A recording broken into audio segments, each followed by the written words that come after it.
ओम गणेशाय नमः।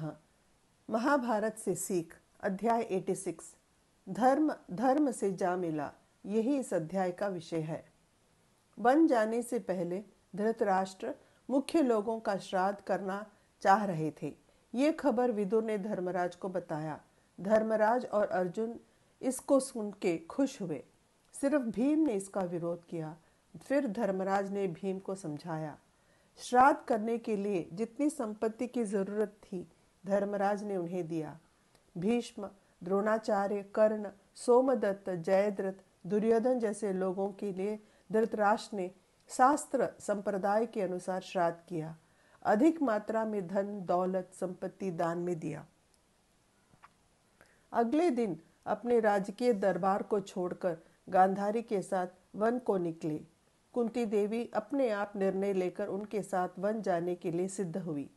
धर्मराज ने कुंती देवी को रोकने का प्रयास किया और कहा कि वे खुद जाकर धृतराष्ट्र और गांधारी को वन में छोड़ आएंगे और कुंती देवी को वन जाने से रोका। कुंती देवी ने अपना निर्णय बताया और कहा कि वह भी उनके साथ वनवास जाके ही रहेगी और इसके लिए पूरी तरह तैयार है। मैं उनकी मदद करके उनकी सेवा करना चाहती हूँ और उनके साथ जा रही हूँ, ऐसा कहा कुंती देवी ने।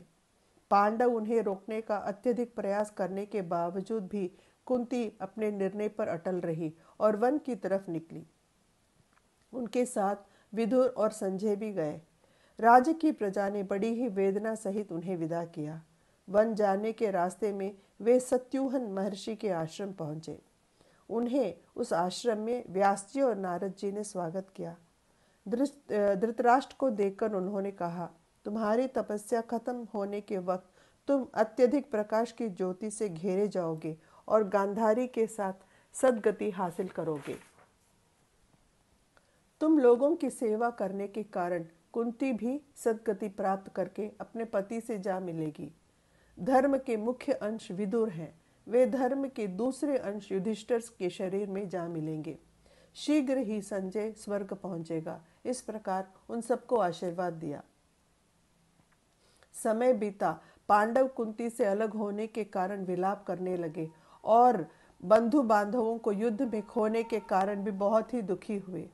वे बहुत परेशान होने लगे तो उन्होंने निश्चय किया कि वे सब जाके वन में उनके बड़ों से जा मिलेंगे। सभी मिलके कुंती से मिलने के लिए वन को प्रस्थान हुए। जैसे ही वे सब आश्रम पहुंचे, धृतराष्ट्र ने धर्मराज से राज्य के शासन और प्रजा के कल्याण के बारे में पूछा।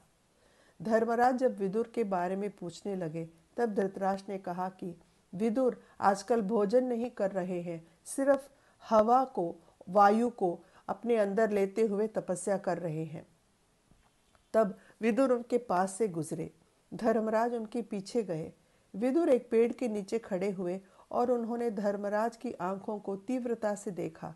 तब वहां एक प्रकाश निकला और विदुर की आत्मा धर्मराज के शरीर से जा मिली। विदुर का शरीर निर्जीव होकर नीचे गिरा। धर्मपुत्र ने एक नई शक्ति और ऊर्जा पाने का एहसास किया। धर्मराज विदुर का अंतिम संस्कार करना चाहते थे।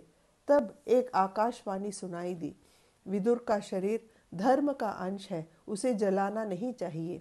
इस प्रकार उन्हें सुनाई दी। धर्मराज वापस आए और बीती बातें सभी से साझा किया। व्यास जी ने इसका उल्लेख इस प्रकार किया। मांडव्या नाम का ऋषि, उस ऋषि के द्वारा दिए गए श्राप के कारण धर्म के अंश विदुर के रूप में पैदा हुए। धर्मपुत्र धर्म के योग बल से पैदा हुए, इसलिए धर्म ही विदुर है, विदुर ही युधिष्ठिर, युधिष्ठिर ही धर्म, यही है, समझाया व्यास जी ने। जय श्री कृष्ण।